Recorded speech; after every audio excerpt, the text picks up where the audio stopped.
बिस्मिल्लाहिर्रहमानिर्रहीम। अस्सलाम वालेकुम नाज़रीन, मैं हूं शहजाद मिर्ज़ा। आप देख रहे हैं हमारा यूट्यूब चैनल एक्सपोज न्यूज़।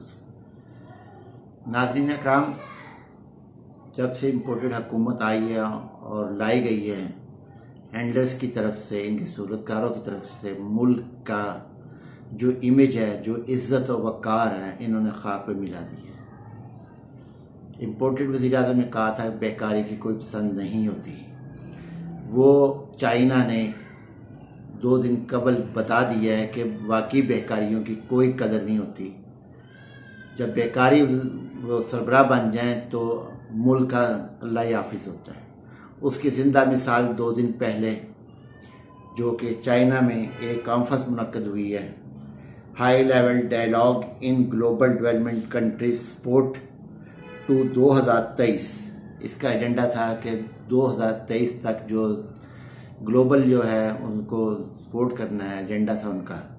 तो उसमें जिन ममालिक ने हिस्सा लिया है, और इस चीज़ पे हैरानगी होती है कि पाकिस्तान इथियोपिया से भी गिरा हुआ है। इथियोपिया के सदर ने आके कर लिए, साउथ अफ्रीका के सदर ने आके किया, इथियोपिया के सदर ने आके कर लिया और उनको दावतनामा भेज दिया गया, इथियोपिया के सदर को गया दावतनामा। उसके अलावा जिन ममालिक को दिया गया, अल्जीरिया को दिया गया, अर्जेंटीना ने हिस्सा लिया, मिस्र ने हिस्सा लिया, इंडोनेशिया ने हिस्सा लिया, ईरान ने हिस्सा लिया, कजाकिस्तान ने हिस्सा लिया, रूस ने हिस्सा लिया, साउथ अफ्रीका ने हिस्सा लिया, उज़्बेकिस्तान ने हिस्सा लिया, ब्राज़ील ने हिस्सा लिया, कंबोडिया ने हिस्सा लिया, इथियोपिया ने हिस्सा लिया, फिजी ने हिस्सा लिया, भारत ने हिस्सा लिया और मलेशिया ने हिस्सा लिया और थाईलैंड ने।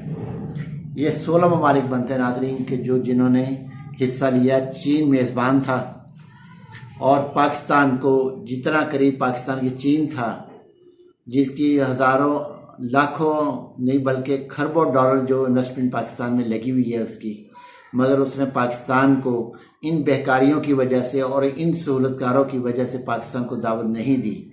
और पाकिस्तान का गिराव जो दुनिया में गिराया है इन लोगों ने, ये 74 साल या से नहीं गिरा जितना आज आके पाकिस्तान का इन्होंने इमेज का खाना ख़राब किया इन्होंने और इनके हैंडलर्स ने। और इनको इस चीज़ का एहसास नहीं है कि इस मुल्क ने हमें इज़्ज़त दी, इस मुल्क ने हमें आज वक़ार दिया। आज अगर इवन फील्ड के मालिक हैं सिर्फ पाकिस्तान की वजह से, अगर इसको बेल्जियम में महलात मिले हैं सिर्फ पाकिस्तान की वजह से, जिसको जो मिला है सिर्फ पाकिस्तान की वजह से मिला है। और पाकिस्तान का नसीब ऐसा कि पाकिस्तान को वफा किसी से नहीं मिल रही। पाकिस्तान की सिचुएशन और हालात इस वक्त इतने ख़राब हैं कि ना बैरूनी ताकतें इसको बर्दाश्त करने को तैयार हैं, ना अंदरूनी ताकतें इनको बर्दाश्त करने को तैयार हैं। इसका मुहाफिज इस वक्त अल्लाह और अल्लाह के सिवा कोई भी नहीं है। अल्लाह और अल्लाह के रसूल हैं इसके मुहाफिज। अगर वो हिफाजत कर गए मुल्क बच गया, वरना इन्होंने मुल्क की तबाही में कोई कसर नहीं छोड़ी। और ये जो डायलॉग्स हुए हैं, ये जो ममालिक आए हैं, क्या ये पाकिस्तान इन ममालिक से आगे नहीं था?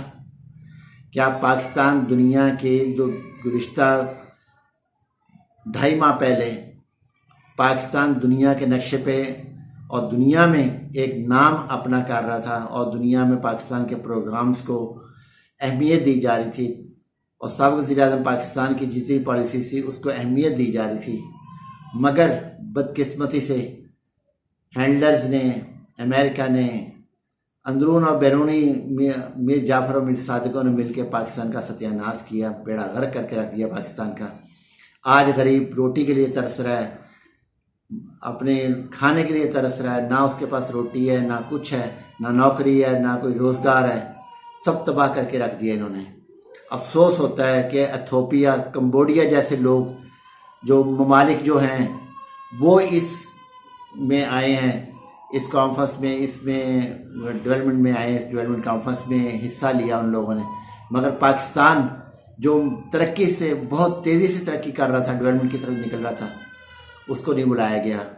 कितनी बदनसीबी है हमारी और हमारी कौम की।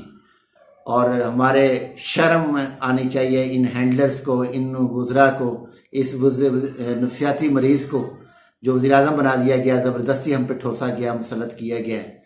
और पंजाब में जो वज़ीर आला ठोसा गया, करप्ट वज़ीर आला, करप्ट उसकी कबीना, करप्ट वज़ीर आज़म उसकी करप्ट कबीना, मुजरिम मुलजिम सब इकट्ठे होके वो पुरानियाँ कर रहे हैं। सिंध में भी यही हालत है, करप्ट, वहाँ भी करप्टों का वो बदनवानों का टोला बैठा हुआ है। अफसोस आता है पाकिस्तान पर कि इन लोगों ने क्या किया। अफसोस है उन हैंडलर्स पे। अगर ये मुल्क को संभालना चाहते हैं तो फिर तनकीद करना भी बर्दाश्त करें। ये नहीं सिर्फ मुल्क संभालना और खाना पीना और निकल जाना है, नहीं, तनकीद भी अवाम की बर्दाश्त करें। अवाम के पैसा है, अवाम का टैक्स के पैसे हैं, ये तुम्हारे बाप के पैसे नहीं हैं कि तुम खर्च करते फिरोगे। जो आया, जिसके मन में आया तो वो निकल गया, जिसके मन में आया तो बंगला ले लिया, जिसके मन में आया ज़मीनें ले ली। आधे से ज़मीन पे कब्जा आप लोगों ने किया हुआ है मुल्क की। अगर सच बोलो तो आपको कड़वा लगता है और फिर आप उठा के उसको बंद कर देते या गोली मरवा देते हो आप लोग। शर्म आनी चाहिए आप लोगों को, और डूब के मरना चाहिए तुम लोगों को। तुम्हें नहीं बुलाया, तुम गुज़िश्ता 2 दिन, 1 हफ्ता पहले वहाँ से होकर आए, तुम्हें उन्होंने दावत तक नहीं दी। शर्म आनी चाहिए तुम्हें, इतने बड़े ओहदे पे बैठ के तुम्हें उन्होंने पूछा तक नहीं कि तुमने आना कि नहीं आना, और तुम्हें बुलाना कि नहीं बुलाना। नाज़रीन, वीडियो अच्छी लगे शेयर करें, लाइक करें और सब्सक्राइब करें, और अल्लाह पाकिस्तान का हामी नासिर हो। वीडियो अच्छी लगे शेयर करें। शुक्रिया।